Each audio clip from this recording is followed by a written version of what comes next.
साथियों, आप लोगों का स्वागत है हमारे YouTube channel CGPSC and CG Vyapam पर। दोस्तों, आज की इस वीडियो में 30 महत्वपूर्ण प्रश्न लेकर आया गया है, जो कि भारत के भूगोल के मोस्ट इम्पोर्टेंट टॉपिक भारत की परिवहन व्यवस्था और संचार व्यवस्था से 30 महत्वपूर्ण प्रश्न लेकर आएगा। तो लास्ट तक जरूर बने रहिएगा, इस वीडियो को अंत तक जरूर देखिएगा। तो इस वीडियो का PDF प्राप्त करने के लिए दोस्तों हमारे टेलीग्राम चैनल का लिंक है, वो डिस्क्रिप्शन बॉक्स में दे दिया गया है। तो आप वहां से जाकर जुड़ जाइए और इसका PDF है वो प्राप्त कर लीजिएगा। और जितने भी नए दोस्त हमारे इस वीडियो को पहली बार देख रहे होंगे, वो हमारे चैनल को जरूर सब्सक्राइब करिएगा, साथ में बेल आइकन को भी प्रेस करिएगा, ताकि आप लोगों को नोटिफिकेशन के माध्यम से है वो वीडियो मिलता रहे। तो चलिए दोस्तों, बिना किसी देरी के पहला प्रश्न की ओर है वो बढ़ते हैं। पहला प्रश्न है, वाराणसी बंदरगाह निम्न में से किस राष्ट्रीय जल मार्ग पर विकसित किया गया है? यहाँ पर यह है इलाहाबाद, प्रयागराज से हल्दिया, शादिया से धुबरी पट्टी, कोल्लम से कोट्टापुरम और तलचेर से धमरा। तो यहाँ पर जो वाराणसी बंदरगाह है दोस्तों, वो किस राष्ट्रीय जल मार्ग पर विकसित किया गया है? तो ये हो जाएगा दोस्तों, आपका करेक्ट आंसर हो जाएगा ऑप्शन ए, बिल्कुल सही हो जाएगा। इलाहाबाद प्रयागराज से हल्दिया तक है, यहाँ पर वाराणसी बंदरगाह है वो राष्ट्रीय जल मार्ग पर है वो विकसित है वो किया गया है। चलिए अगला प्रश्न की ओर है बढ़ते हैं। दूसरा प्रश्न है दोस्तों, यहाँ पर देखिए, निम्नलिखित में से कौन सा राष्ट्रीय जल मार्ग नंबर 1 है? गोदावरी कृष्णा बेसिन जल मार्ग, महानदी ब्राह्मणी नदी जल मार्ग, ब्रह्मपुत्र नदी जल मार्ग, गंगा भागीरथी हुगली नदी जल मार्ग, और इनमें से कोई नहीं। तो यहाँ पर जो राष्ट्रीय जल मार्ग है दोस्तों, उसमें जो पहले नंबर पर कौन सा जल मार्ग है आता है? तो ये हो जाएगा दोस्तों, आपको ऑप्शन ए है वो ऑप्शन डी है वो बिल्कुल सही हो जाएगा। गंगा भागीरथी हुगली नदी जल मार्ग, यह दोस्तों आपका क्या है, राष्ट्रीय जल मार्ग नंबर 1 पर है वो आता है। ये इलाहाबाद है ना, ये इलाहाबाद बोल देते, यहाँ पर गंगा भागीरथी हुगली जल मार्ग है वो स्थित है। तो राष्ट्रीय जल मार्ग है दोस्तों, यहाँ पर नंबर 1 पर है, जो आपका है ना इलाहाबाद से क्या है, यह हल्दिया तक है वो चलती है, और इनकी जो दूरी है वो है 1620 किलोमीटर है वो चलता है। और गंगा भागीरथी और हुगली नदी पर क्या है दोस्तों, यह स्थित है। इसी प्रकार से नेशनल हाईवे जो दूसरा नंबर पर आता है दोस्तों, उसमें आपका क्या है, शादिया से धुबरी तक है वो चलता है, शादिया से धुबरी तक है दूसरे नंबर पर चलता है, और यह ब्रह्मपुत्र नदी पर है वो स्थित है। और इनकी जो कुल लंबाई है दोस्तों, वो 891 मीटर है। इसी प्रकार से तीसरे नंबर पर बात किया जाए दोस्तों, तो वो कोट्टापुरम से कोल्लम तक है वो चलती है, और पश्चिमी तट नहर और केरल तटीय जो नहर है उसमें है वो ये नदी में है वो बहती है, यहाँ से इसका जो मार्ग है वो है, और इनकी जो लंबाई है वो 250 किलोमीटर है। तो इसको ध्यान में रखिएगा, बहुत ही महत्वपूर्ण प्रश्न है। चलिए अगला प्रश्न की ओर है दोस्तों बढ़ते हैं। अगला प्रश्न है यहाँ पर में, भारत में कितने जल मार्ग राष्ट्रीय जल मार्ग के रूप में अधिसूचित किए जा चुके हैं?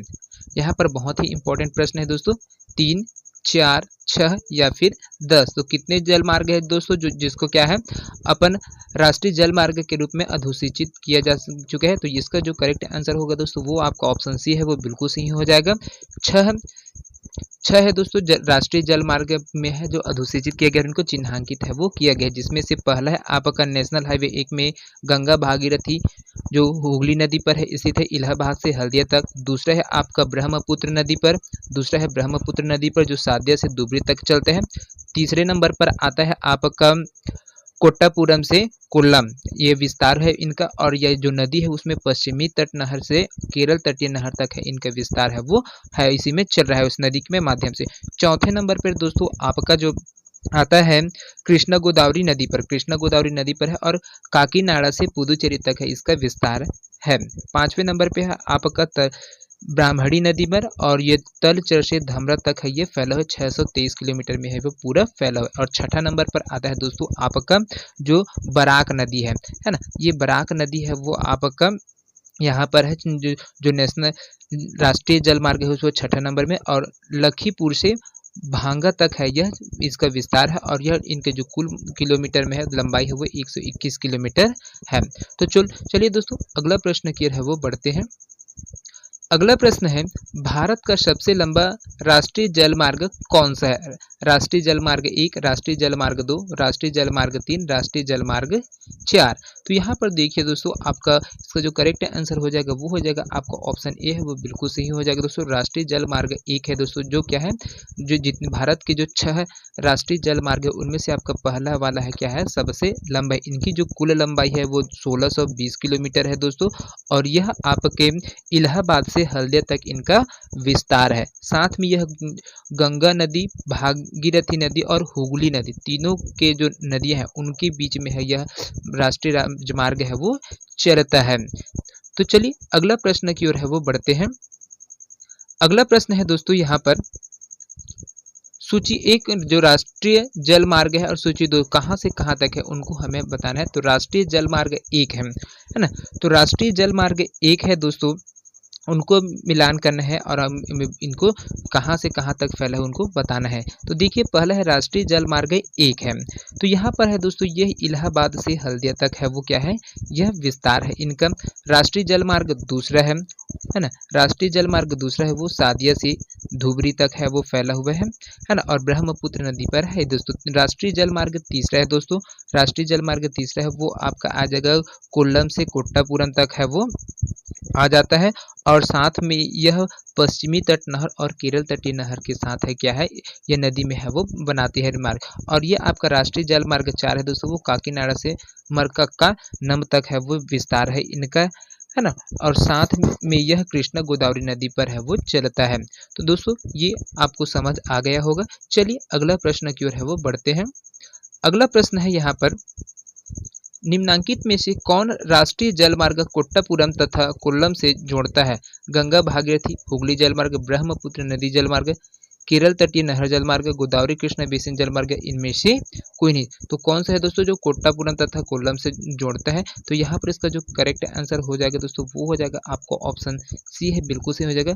केरल तटीय नहर जल मार्ग है दोस्तों, यह क्या करता है, आपका राष्ट्रीय जल मार्ग कोट्टापुरम और कोल्लम को जोड़ता है ना। तो इसको ध्यान में रखिएगा, बहुत ही महत्वपूर्ण है। और यह नेशनल हाईवे नेशनल हाईवे बोलते हैं दोस्तों, यहाँ पर जो राष्ट्रीय जल मार्ग है ना, उसमें आपका तीसरे नंबर पर है यह आता है ना। और यह पश्चिमी तट नहर और केरल तटीय नहर से है वो इनके नदी में है वो बना हुआ है। इसका मार्ग, इनकी जो कुल लंबाई है 250 किलोमीटर है। इनको भी ध्यान में रखिएगा, बहुत ही महत्वपूर्ण प्रश्न है। यहाँ पर भागीरथी, गंगा भागीरथी की बात किया जाए तो यहाँ पर 1600 आपका 20 किलोमीटर ब्रह्मपुत्र नदी जल मार्ग है ना। ब्रह्मपुत्र जो नदी जल मार्ग है उनकी जो लंबाई है आपका जो आपका 623 किलोमीटर में है, ये ब्रह्मपुत्र नदी है वो, है ना, ब्रह्मपुत्र 891 मीटर है, 600 बोल दिया था, है ना। तो इसको भी ध्यान में रखिएगा, बहुत ही महत्वपूर्ण प्रश्न है। चलिए अगला प्रश्न की ओर है वो बढ़ते हैं। अगला प्रश्न है यहाँ पर, पंडित जवाहरलाल नेहरू बंदरगाह कहाँ पर स्थित है? पारादीप में, कोच्चि में, मुंबई में या फिर कोलकाता में? तो यहाँ पर देखिए दोस्तों ये कहाँ पर स्थित है पंडित जवाहरलाल नेहरू बंदरगाह दोस्तों? तो यह दोस्तों आपका ऑप्शन सी है वो बिल्कुल सही हो जाएगा। मुंबई में दोस्तों यहाँ पर पंडित जवाहरलाल नेहरू बंदरगाह वो स्थित है। और मुंबई की ये नामा शिवा बंदरगाह का नाम है दोस्तों, वो उसको परिवर्तित करके क्या गया था, पंडित जवाहरलाल नेहरू बंदरगाह का नाम है वो रखा गया था। यहाँ पर है दोस्तों बहुत ही महत्वपूर्ण है ये, है ना, जो नाहवा शिवा नाम का जो बंदरगाह था मुंबई में, उनका नाम परिवर्तित करके है पंडित जवाहरलाल नेहरू बंदरगाह वो रखा गया था। चलिए अगला प्रश्न की ओर है बढ़ते हैं। अगला प्रश्न है यहाँ पर, भारत में सबसे बड़ा कंटेनर पतन कौन सा है? यहाँ पर बंदरगाह कंटेनर पतन कौन सा है दोस्तों? यहाँ पर जवाहरलाल नेहरू पतन, मुंबई, कांडला, विशाखापट्टनम, पारादीप या फिर तूतीकोरिन, ये पूरा बंदरगाह का नाम है दोस्तों। इसमें से जो आपका कंटेनर को एक्सचेंज किया जाता है वहाँ पर, है ना, कंटेनर पतन कौन सा है तो एक्सचेंज करने वाला? तो इसका जो करेक्ट आंसर हो जाएगा दोस्तों वो हो जाएगा आपका ऑप्शन ए है, वो बिल्कुल सही हो जाएगा। जवाहरलाल नेहरू पतन मुंबई है दोस्तों, जहाँ से यहाँ पर सबसे बड़ा कंटेनर पतन वाला बंदरगाह है। चलिए अगला प्रश्न की ओर है वो बढ़ते हैं। अगला प्रश्न है, निम्न में से कौन पोताश्रय नहीं है? कांदला, कोच्चि, बेंगलुरु या फिर मैंगलुरु? तो यहाँ पर दोस्तों इसका जो करेक्ट आंसर हो जाएगा दोस्तों वो हो जाएगा आपका ऑप्शन सी है, वो बिल्कुल सही हो जाएगा। चलिए अगला प्रश्न की ओर है बढ़ते हैं। अगला प्रश्न है यहाँ पर, राष्ट्रीय राजमार्गों का विकास एवं रख रखाव किन एजेंसियों के माध्यम से होता है? NHAI BRO PWD, यहाँ पर इसको कोड दिया गया है, उनके आधार पर है वो बताना है कि कौन कौन सी एजेंसी है जो क्या करती है, जो राष्ट्रीय राजमार्ग है उनके विकास और रख रखाव के लिए उत्तरदायी होते हैं, उनके कौन से कंपनी के माध्यम से है वो किया जाता है। तो यहाँ पर दोस्तों इसका जो करेक्ट आंसर होगा वो हो जाएगा, ये सभी तीनों हैं, इनके माध्यम से इनकी रख रखाव है और उनके विकास डेवलपमेंट का कार्य है वो किया जाता है। तीनों एजेंसियां दोस्तों राष्ट्रीय राजमार्गों का विकास और रख रखाव करने का कार्य है वो करती है। NHAI है, इनका जो फुल फॉर्म होता है national highway authority of India है इनका पूरा नाम। साथ में आपका BRO का नाम है बॉर्डर रोड ऑर्गेनाइजेशन, और PWD है, इनका नाम है पब्लिक वर्क्स डिपार्टमेंट, इनका पूरा नाम है ना। और ये सभी तीनों है वो कार्य करती है। चलिए अगला प्रश्न की ओर है वो बढ़ते हैं। अगला प्रश्न है यहाँ पर, भारत का सबसे लंबा राष्ट्रीय राजमार्ग कौन सा है? National highway 6, national highway 27, national highway 44 या फिर नेशनल हाईवे 53। तो सबसे लंबा राष्ट्रीय राजमार्ग कौन सा है दोस्तों? तो यहाँ पर आपको ऑप्शन सी है वो बिल्कुल सही हो जाएगा, नेशनल हाईवे 44 है दोस्तों, है ना। नेशनल हाईवे 44 से क्या है, भारत का सबसे लंबा राष्ट्रीय राजमार्ग है। यहाँ पर जो भारत की जो सबसे लंबी राष्ट्रीय राजमार्ग है दोस्तों अभी वर्तमान में, है ना, वर्तमान में यहाँ पर जो नेशनल हाईवे 27 है वो है, इसको रखा गया है। तथा सबसे छोटा राष्ट्रीय राजमार्ग है वो नेशनल हाईवे 327 बी है, ये सबसे छोटा है, और सबसे बड़ा आपका यहाँ पर है नेशनल हाईवे 27 है। जिस टाइम दोस्तों इस क्वेश्चन को पूछा गया था उस टाइम है यह क्या था, नेशनल हाईवे 44 है वो जिसको भारत का सबसे लंबा राष्ट्रीय राजमार्ग है वो माना गया था। लेकिन वर्तमान की बात किया जाए 2023 की स्थिति, 2023-24 की स्थिति में बात किया जाए दोस्तों, यहाँ पर 2024 की स्थिति में बात किया तो यहाँ पर नेशनल हाईवे 27 है वो भारत का सबसे लंबा राजमार्ग है। चलिए अगला प्रश्न की ओर है वो बढ़ते हैं। अगला प्रश्न है दोस्तों यहाँ पर, किस राज्य में अलेप्पी समुद्र पतन स्थित है? तमिलनाडु में, कर्नाटका में, केरल में या फिर आंध्र प्रदेश में? तो यहाँ पर इसका जो करेक्ट आंसर है दोस्तों वो क्या हो जाएगा, तो यहाँ पर आपका ऑप्शन सी है वो बिल्कुल सही हो जाएगा। तो अलेप्पी समुद्र पतन है दोस्तों वो आपका केरल राज्य में स्थित है। चलिए अगला प्रश्न की ओर है बढ़ते हैं, बहुत ही महत्वपूर्ण प्रश्न है ये। विश्व का सबसे लंबा रेलवे प्लेटफॉर्म कहाँ स्थित है? कोल्लम रेलवे स्टेशन पर, सोनपुर रेलवे स्टेशन पर, पूर्व पर्थ रेलवे स्टेशन पर, या फिर खड़गपुर रेलवे स्टेशन पर, या फिर गोरखपुर रेलवे स्टेशन पर? तो यहाँ पर विश्व का जो सबसे लंबा रेलवे प्लेटफॉर्म है दोस्तों वो आपका गोरखपुर रेलवे स्टेशन पर है दोस्तों स्थित है ना। यहाँ पर जो इनकी जो लंबाई है दोस्तों टोटल 1.2 किलोमीटर इनकी जो प्लेटफॉर्म की लंबाई है वो 1.2 किलोमीटर इनकी लंबाई है। चलिए अगला प्रश्न की ओर है वो बढ़ते हैं। अगला प्रश्न है, भारत का सबसे लंबा रेलवे प्लेटफॉर्म कहाँ है? मुगलसराय में, खड़गपुर में, हावड़ा में या फिर गोरखपुर में? तो यहाँ पर भारत का जो सबसे लंबा प्लेटफॉर्म है दोस्तों वो आपका आ जाएगा, यहाँ पर इसका जो करेक्ट आंसर है वो हो जाएगा आपका ऑप्शन डी है वो बिल्कुल सही हो जाएगा, गोरखपुर में। इनकी जो कुल लंबाई है 1.2 किलोमीटर है, इनकी प्लेटफॉर्म का लंबाई 1.2 किलोमीटर है। चलिए अगला प्रश्न की ओर है वो बढ़ते हैं।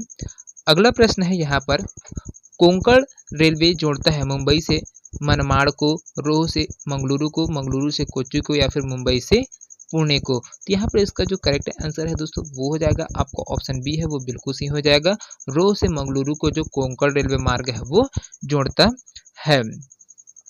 चलिए अगला प्रश्न की ओर है वो बढ़ते हैं। अगला प्रश्न है यहाँ पर, कोंकण रेलवे की कुल लंबाई कितनी है? 650 किलोमीटर, 760 किलोमीटर, 160 किलोमीटर या फिर 860 किलोमीटर? तो यहाँ पर जो कोंकण रेलवे की कुल लंबाई है दोस्तों वो है आपका 760 किलोमीटर इनकी लंबाई है ना।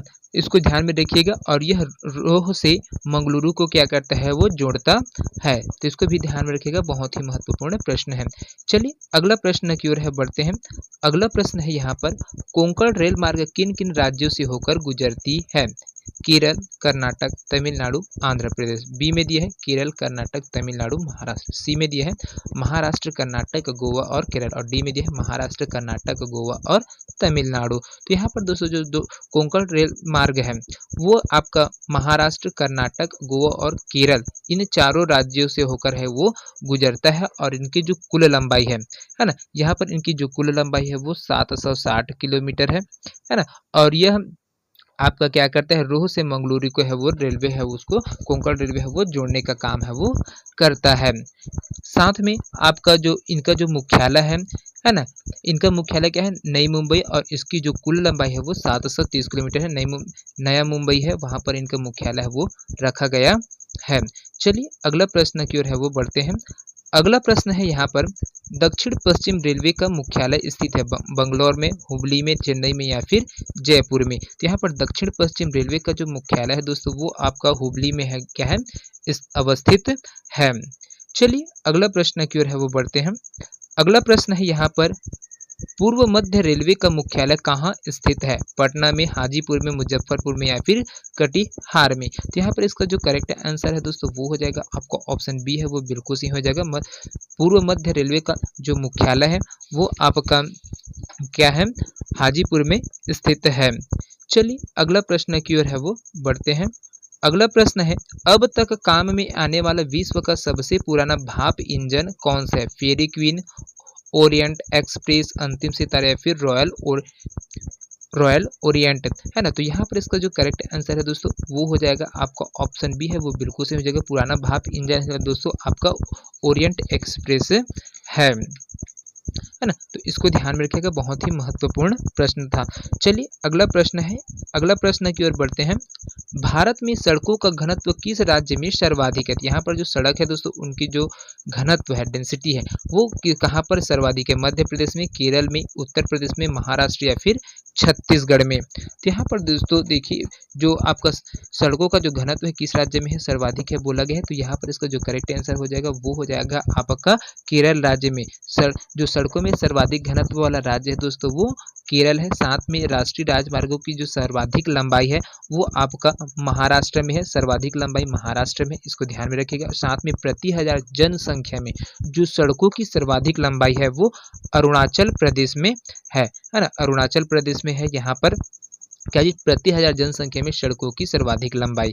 इसी प्रकार से बात करते हैं प्रति हजार जनसंख्या में सड़कों की कम लंबाई कहाँ पर है, आपका बिहार राज्य में स्थित है। तो इसको ध्यान में रखिएगा, बहुत ही महत्वपूर्ण प्रश्न है। चलिए अगला प्रश्न की ओर है वो बढ़ते हैं। अगला प्रश्न है, मंगलोर बंदरगाह से किस खनन क्षेत्र का लौह अयस्क निर्यात होता है, बैलाडीला, कुद्रेमुख, बेल्लारी या फिर चंद्रपुर से। तो यहाँ पर देखिए दोस्तों इसका जो करेक्ट आंसर है वो हो जाएगा आपका ऑप्शन बी है वो बिल्कुल सही हो जाएगा। यहाँ पर जो बंगलोर बंदरगाह है वहाँ से कुद्रेमुख क्षेत्र का जो लौह अयस्क है, लौह अयस्क है ना, वो ईरान को है दोस्तों निर्यात है वो किया जाता है। और इसी प्रकार से बैलाडीला है दोस्तों वो विशाखापट्टनम जो मार्ग है उनसे जापान को है वो निर्यात किया जाता है। चलिए अगला प्रश्न की ओर है वो बढ़ते हैं। अगला प्रश्न है यहाँ पर, पीर पंजाल रेलवे का टनल का निर्माण किस क्षेत्र में किया गया है। यहाँ पर पीर पंजाल रेलवे टनल है दोस्तों उसका निर्माण किस क्षेत्र में किया गया है, कोंकण में, जम्मू कश्मीर में, तमिलनाडु में या फिर छत्तीसगढ़ में। तो यहाँ पर इसका जो करेक्ट आंसर है दोस्तों वो हो जाएगा आपको ऑप्शन बी है बिल्कुल सही हो जाएगा। यहाँ पर पीर पंजाल रेलवे टनल का निर्माण है वो जम्मू कश्मीर में है वो किया गया है। चलिए अगला प्रश्न की ओर है वो बढ़ते हैं। अगला प्रश्न है, भुवनेश्वर किस रेल जोन का मुख्यालय है, पूर्व, दक्षिण पूर्व मध्य या फिर पूर्व तट का। तो यहाँ पर दोस्तों इसका जो करेक्ट आंसर है दोस्तों वो हो जाएगा आपका ऑप्शन डी है वो बिल्कुल सही हो जाएगा। पूर्व तट का मुख्यालय दोस्तों भुवनेश्वर है ना।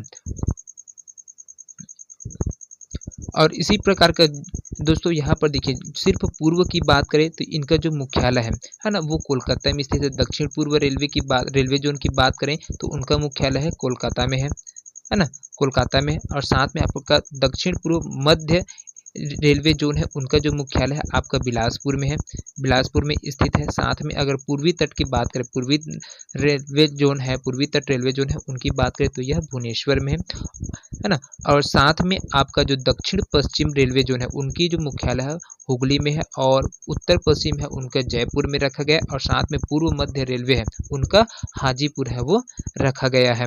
चलिए अगला प्रश्न की ओर है वो बढ़ते हैं।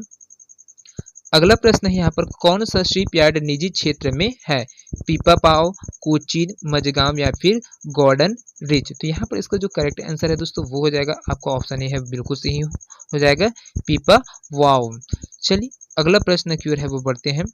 अगला प्रश्न है दोस्तों यहाँ पर, स्वर्णिम चतुर्भुज राष्ट्रीय राजमार्ग की लंबाई कितनी है, 7,142 किलोमीटर, 5,846 किलोमीटर, 4,439 किलोमीटर, 5,566 किलोमीटर या फिर इनमें से कोई नहीं। तो यहाँ पर जो स्वर्णिम चतुर्भुज राष्ट्रीय राजमार्ग की जो लंबाई है दोस्तों, वो है आपका 5,846 किलोमीटर है। तो यहाँ पर इसको स्वर्णिम चतुर्भुज राष्ट्रीय मार्ग है दोस्तों क्यों कहा जाता है, क्योंकि यहाँ पर जो 4 महानगर, एक है दिल्ली, 4 महानगर है दिल्ली, दूसरा में मुंबई है ना, तीसरा कोलकाता और चौथा है चेन्नई। इनको दोस्तों ये चारों को है वो एक साथ है वो जोड़ता है, चतुर्भुज परियोजना के तहत इसको जोड़ा गया था, इसी वजह से इसको स्वर्णिम चतुर्भुज राष्ट्रीय राजमार्ग है वो कहा जाता है। और इनकी जो कुल लंबाई है 5,846 किलोमीटर है। चलिए अगला प्रश्न की ओर है वो बढ़ते हैं। अगला प्रश्न है यहाँ पर, नेताजी सुभाष चंद्र बोस अंतर्राष्ट्रीय हवाई अड्डा कहाँ स्थित है? मुंबई में, कोलकाता में, दिल्ली में या फिर पटियाला में? तो यहाँ पर इसका जो करेक्ट आंसर है दोस्तों वो हो जाएगा आपका ऑप्शन बी है वो बिल्कुल सही हो जाएगा। कोलकाता में नेताजी सुभाष चंद्र बोस अंतर्राष्ट्रीय हवाई अड्डा है दोस्तों स्थित है। चलिए अगला प्रश्न की ओर है बढ़ते हैं। अगला प्रश्न है यहाँ पर, मार्मगोवा पत्तन स्थित है आंध्र प्रदेश में, महाराष्ट्र में, गोवा में या फिर उड़ीसा में? तो यहाँ पर देखिए दोस्तों जो मार्मगोवा बंदरगाह है वो कहाँ पर स्थित है? तो इनका जो करेक्ट आंसर हो जाएगा दोस्तों वो हो जाएगा आपको ऑप्शन सी है बिल्कुल सही हो जाएगा, गोवा में है। पूर्वी तट पर स्थित बंदरगाह दोस्तों यहाँ पर दो चीज है, एक होता है आपका पूर्वी तट का बंदरगाह और दूसरा है आपका पश्चिमी तट का बंदरगाह है। ये आपका भारत है तो ये इस वाला भाग को है आपका पूर्वी भाग बोला जाता है और इसको पश्चिमी घाट है वो बोला जाता है। इधर ऊपर को उत्तर और नीचे है वो दक्षिण। तो यहाँ पर पूर्वी तट के जो आपका बंदरगाह है उसमें कोलकाता आता है जो पश्चिम बंगाल में स्थित है, पोर्ट ब्लेयर है वो अंडमान में है, पारादीप है वो उड़ीसा में आता है, साथ में आपका विशाखापट्टनम है वो आंध्र प्रदेश में स्थित है, और चेन्नई तमिलनाडु में है, और एन्नोर तमिलनाडु में है, और तूतीकोरिन भी है ये तमिलनाडु में। तो ये पूर्वी तट की क्या है बंदरगाह है। इसी प्रकार से पश्चिमी तट की बंदरगाह की बात करते हैं तो इसमें आपका कांडला जो कि गुजरात राज्य में स्थित है, नहावा शेवा मुंबई में स्थित है जिसको पंडित जवाहरलाल नेहरू बंदरगाह के नाम से है वो जाना जाता है मुंबई में, मार्मगोवा है वो आपका गोवा में स्थित है, और न्यू मंगलोर है कर्नाटक में स्थित है, और आपका जो कोच्चि है वो केरल राज्य में है जो बंदरगाह है वो स्थित है। तो इस प्रकार से ये आपका पूर्वी तटीय बंदरगाह, पश्चिमी तटीय बंदरगाह है वो स्थित है। चलिए अगला प्रश्न की ओर है वो बढ़ते हैं। अगला प्रश्न है दोस्तों, पारादीप बंदरगाह किस राज्य में स्थित है? पश्चिम बंगाल में, उड़ीसा में, आंध्र प्रदेश में या फिर तमिलनाडु में? तो यहाँ पर जो पारादीप बंदरगाह है दोस्तों वो आपका उड़ीसा राज्य में है आपका स्थित है। चलिए अगला प्रश्न की ओर है वो बढ़ते हैं। अगला प्रश्न है आज का अंतिम प्रश्न है यहाँ पर, भारत का अंतिम कृत्रिम बंदरगाह कौन सा है? कांडला, मंगलुरु, चेन्नई या फिर हल्दिया? तो यहाँ पर इसका जो करेक्ट आंसर है दोस्तों वो हो जाएगा आपका ऑप्शन सी है वो बिल्कुल सही हो जाएगा, चेन्नई है ना। चेन्नई में दोस्तों जो बंदरगाह बनाया गया उसको कृत्रिम बंदरगाह के नाम से है वो जाना जाता है। ये जो चेन्नई बंदरगाह है वो समुद्र तल से इनकी ऊंचाई है वो मापी जाती है ना। चलिए आज बस 30 प्रश्न यहीं तक है जो लाया गया था जो कि बहुत ही इंपॉर्टेंट था। अगर वीडियो पसंद आया होगा तो दोस्तों तो ज़्यादा से ज़्यादा लोगों तक है वो शेयर जरूर करिएगा। तो मिलते हैं अगले वीडियो में, तब तक के लिए जय हिंद जय Chhattisgarh. Thank you so much.